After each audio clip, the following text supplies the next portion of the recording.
Hey everybody, welcome back to Jägerhorn. Today I'll be working on a small church which is going to stand on top of the mountain in the middle of the ride and really be the centerpiece of the ride. But I'll also be working on some general scenery stuff, so I'll be getting to an iron bridge which the coaster is going to go over, and also do some general scenery. Now as you can see, I've already laid out where the church is going to be, since this is very heavily focused on the sightlines. So this episode itself, I'm going to do a lot of detailing. So without further ado, let's get into it. Alright, now I'm beginning the time-lapse with the section of the church, since this is really going to be the signature part of the ride. I would pretty much say this is the weenie of the ride, although very carefully, because there's quite a bit of forced perspective and sightlines in general on the mountains as a whole, that I wouldn't want to call this building in particular the weenie, but I'd rather call the entire mountain the scenery centerpiece of the ride. But the reason that this church in general is so important to this ride, and why I'm building this church specifically, is because I think it just signifies the theme really well. The idea behind the theme of this coaster is that it's somewhat different from your standard mine train, and I'm using a very much sort of Belle Epoque kind of alpine Switzerland theme to this, and I'll definitely flesh that out more in the future. I've already got lots of ideas on this, but it's a bit of a unique theme in that sense, but it's very alpine-esque, so I really wanted to give a European look to this ride. And while normally, if you would go for a centerpiece like this, you'd very commonly see something like a castle, or just a simple big rock, I think I didn't want to go with that because it doesn't really signify the theme as much as one of these typical alpine churches that you see out there in the Alps are. So the design and the placement of this building in general is very much inspired by all of these small churches that you see in Austria and Switzerland or southern Germany, and it has that same baroque, similar sort of onion dome style to it, which also made it kind of difficult to make this church, but I think it really does give you that theme idea of like instantly taking you into this Alps area. And I almost feel as if, you know, if it weren't for this church, it could have been any mountain range anywhere in the world, and the theming wouldn't be so specific and wouldn't be so unique to this ride.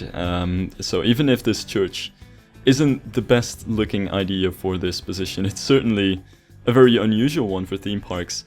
I think it is pretty important for setting the theme of this coaster and the general atmosphere even.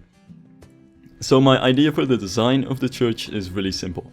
I didn't want to go with a lot of towers or anything, and I didn't want to go for a very large building either. In fact, I made this building purposefully small, but that's something I'll get into later. I wanted to really emulate the standard Baroque kind of churches that you find around the Alps. Although there are a few twists around it, you won't see too much of that for the tower here. But basically what I did, and I skipped a little bit of making the top work there, I refined the colors a bit. That was actually my main issue with this. I built one tower before this one that was pink with white, and I was extremely unhappy with that, so decided to build this one instead with different colors, but even then I changed it. I really wanted some muted colors that wouldn't be too colorful and kind of go along with the environment, while at the same time not being too boring. But anyway, what made this pretty difficult, but also very striking, is the spire on top of the tower. Because these buildings very commonly have these onion spires, which are these rounded spires that pretty much look like an onion. It's not that they're layered or anything, or well, I think they technically are, but they're spires in the shape of an onion. But going even further than that, you have some very decorated Baroque spires around these areas, and that was something that I really wanted to try and emulate with this build.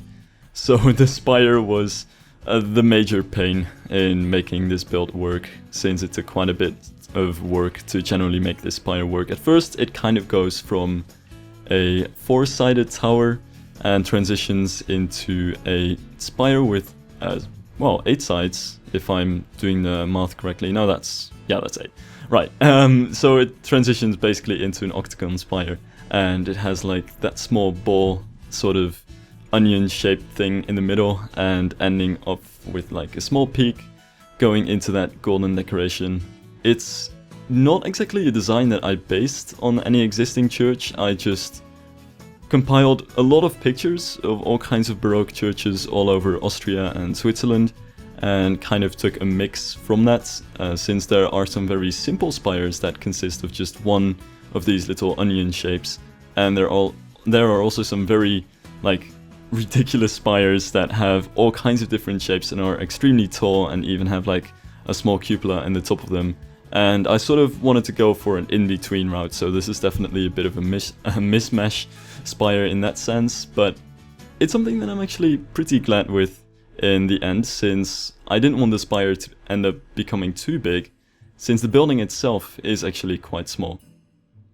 So yeah, it's, in a sense, it's not as a complex spire as it could have been, but it was still pretty complex to build, and it very, very heavily relies on that method where you basically make one part of it, then rotate that around to finish that part off, and then once I had like a quarter of the spire that way, I just had to finish it and copy that around, and that's pretty much the entire spire, just like that. So we have a custom roof on the top of the tower, but I also wanted to have a custom roof on the side of the building, not because I just wanted to be a hipster like that, but just because I wasn't really too happy with any of the given roofs that you get in the game, and because I secretly did want to make the textures match between the two, and I would just feel really frustrated if my tower had a different style roof than the rest of my building had. So I decided to take the same wooden pieces and basically make a roof out of it. And another issue was that the in-game roofs are actually too big, so I would have had to make things a little bit more complex anyway, and that basically is due to the fact that this building is very small. And I want to explain this very quickly because I said I would. Basically, this building is smaller than a full tile. You notice that I built the tower out of window pieces instead of actual wall pieces, because the tower is actually much smaller than a full tile, and there aren't any half tile walls in the game. And the windows to make walls kind of method has been popularized by FreetheBear and Adfo with their Taliko project. I just wanted to shout this out because it's one of my favorite projects. You should check it out in the description. It's a really cool coaster. But yeah, anyway, they made that a very popular sort of method, and I really wanted to try my hand at it again here. And basically it allowed me to make this building smaller than the actual buildings in the game are, because this building, I wanted to make it look as if it's really big, even though it's extremely small, and that's kind of where the forced perspective comes into play. You might know that if you look, for instance, at many Disney buildings in the main street or the castle in the middle of the parks, the further you go up, the smaller the floors become, and you might notice that, like, especially in the original Disneyland, the upper floors of the castle are actually extremely small, and I wanted to do something similar with this building, so this building's actually very downscaled. It's much too small for the regular scale or even human scale on Planet Coaster, and it'll definitely be in a wrong scale compared to all of the other buildings that are going to be in the park, but that kind of helps to make the entire rock look a little bit bigger, and it kind of helps to make this building look a bit further apart from the paths. So you might also notice that I didn't put anything directly next to this building. It's really standing alone on that tall rock, and you can't really come close to it with the path or with the coaster. So it still kind of feels as if it's this far away church building on top of the mountain, really kind of towering over everything else, when in reality this is actually a pretty tiny building. So yeah, that was just a bit of forced perspective, and it's more nuanced than just that, but I don't think a time-lapse is good enough to really show how that works exactly. So I'll just kind of continue. I made the size of the building here, and I completely forgot the name of these Gothic elements that support the sides of the walls, but basically they're one of these old Gothic elements, and this is also where the building is a bit of a mix of different styles, I guess, since the tower is pretty baroque, but then this is a really sort of Gothic addition. And the overall idea for this park in terms of the theme is that it's a Swiss style park, and that doesn't necessarily mean that it's in Switzerland. It probably would be, that's where I would place the coaster, but it's Swiss style in the sense that the Swiss style is a style that was very popular around the 19th to 20th century, and there are many things to explain about the style and like many small details about it, but it's a very sort of intricate style with lots of ornamental details. It's a bit like, I guess it's a bit like Belle Epoque except for alpine architecture, and it was pretty popular around Central Europe in the time, and there's even been some buildings in America with the style. And it's something that I really thought I'd give a try for this park, because I wanted to make an alpine park, but I've done that way too many times. Or an alpine coaster, I guess. But I wanted to do it with a twist. So it's not something like I've done too many times already, but it's in a different way. So you'll see a bit more of that as well. But it does mean that this building over here, even though it's a church and it's inspired by the baroque churches of the Alps, it does have some random influences from all kinds of places, and a lot from that Swiss style as well. Now the sides of the building here, and also the small staircase that I'm working on, are almost finished. I wanted to give it this small staircase because otherwise I feel the transition from the door would be super awkward, because it doesn't technically go anywhere, but I still wanted to make it look as though you could enter the building, and by having a staircase directly toward the front, you would just kind of have a staircase leaping toward your death, so that wasn't really all too great, so figured it would be better to add a small staircase to it. And here I'm adding one of these very typical Swiss style influenced elements to it, with the gables on the side of the roof here being pretty ornamentally detailed. And I'm not even sure about all of the technical names for it, but what a lot of these Swiss style buildings have is they've got these wooden ornaments on the fronts of their gables, and that's something that I really wanted to test out here over as well. It's something that's pretty interesting, because the wooden pieces that are supposed to be for pillars, that I'm not too sure how often I've actually used them for pillars, they're super good for making all kinds of very small details, especially if you're building out of wood anyway, and you can use them for the things that you're using them for. So over here I decided to make the gable decorations with them. There aren't really many or any gable decorations in the game, so I thought that would be interesting to mess with. So I made it mostly out of those wooden pieces, and a few Christmas decorations thrown into the mix just to make it a bit more decorative, but then I kind of felt it was over the top, so I removed a few of those. And the rest is just trying to cover up the ugly like roof tiles that I made just to make it look as if there was like a proper custom roof over there. The easy thing, of course, is that you can just copy over this thing to the other side. I had to repair a couple of things, but other than that, it's pretty much directly copied over to the other side. And again, I don't exactly know any of the names of like technical names. For instance, I've noticed that a lot of these chalet style buildings have this sort of cross of wood on the front with a wooden post sticking out on top of the roof. They're like these little features that I noticed across the style that I thought I'd put into the building, that I'm not too sure what they're actually called or anything, but that's really what my inspiration is from.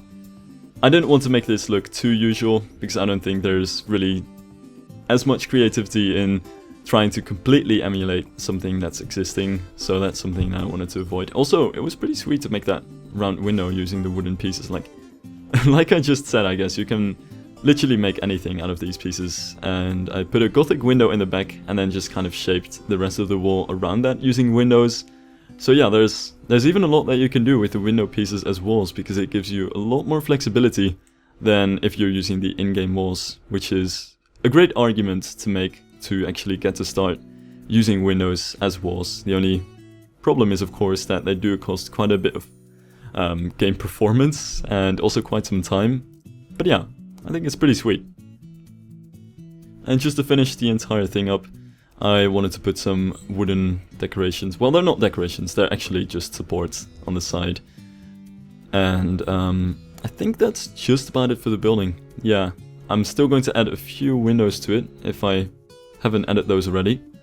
But the rest is really just trying to add some rock work and foliage on the side to kind of make it blend in with the rest. I wasn't really too sure what I wanted to do with the foliage on top of the rock here, since I obviously didn't want to obscure the church, and I also really wanted to make it look as if it was the top of the mountain, so everything is really low, but at the same time I didn't want to just make it completely barren, so it's just a lot of bushes and stuff.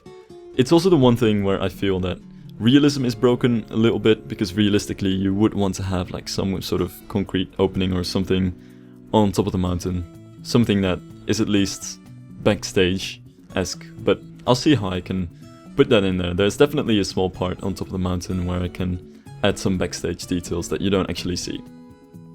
Now the church is pretty much finished at this point, so I wanted to go into the second big thing of this video, which is the bridge for the coaster here. And this is obviously something that is, well, straight ripped off from every mine train in existence. At least, I guess, Big Grizzly, because it has a really cool bridge, but Expedition Everest also has that very interesting lift hill bridge, and, well, it's a very common kind of feature. In any case, it's something that I wanted to try here, because I thought it would look really interesting, and obviously, it gives you some interaction with like lower and higher levels of the coaster, which is really interesting, and it gives some very interesting stuff to look at from the path. Plus, it's like a really cool sightline. If you're standing on the path, and you kind of have the coaster doing this helix in front of you, then behind that you kind of have the bridge going over the roller coaster track, and yet again behind that you see the church kind of looming up on that rock. It just makes everything look a little bit further away, when in reality on the path you're only standing like 15 meters away from the church. So yeah, that was my idea here, but of course I also just wanted to make a fancy bridge and experiment with that a bit, because I don't think I've ever really built an iron bridge like this.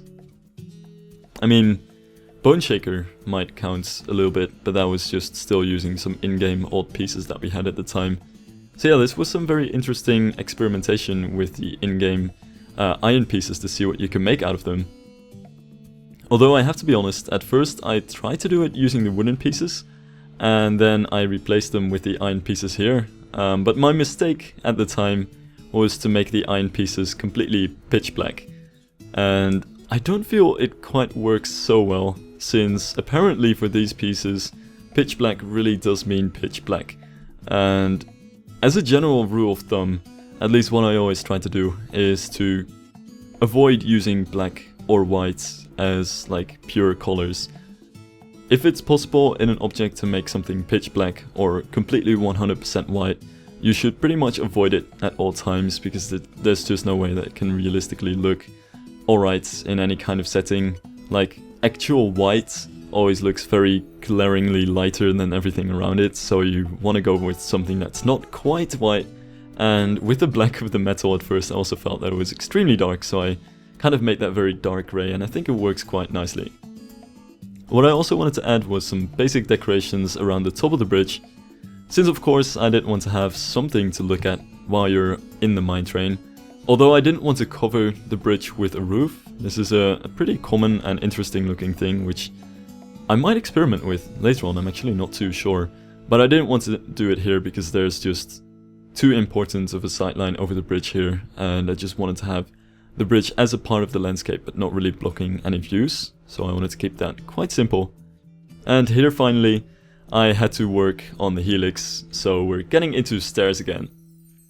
Now I measured this out in the middle of doing this part because I was slightly worried about how this would actually work, because basically these are the evacuation stairs and you want to be able to climb onto these stairs, but a lot of the stairs, some people have commented in the park, are still very low, so it isn't quite a comfortable step to get out of the coasters or get out of the coaster and onto the stairs at some point.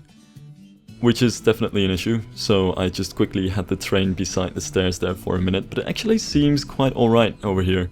Especially with the train sort of being banked toward the middle. This is just about the level where you're gonna get out of the cars, so it's a pretty comfortable place to get out of the car if you need to.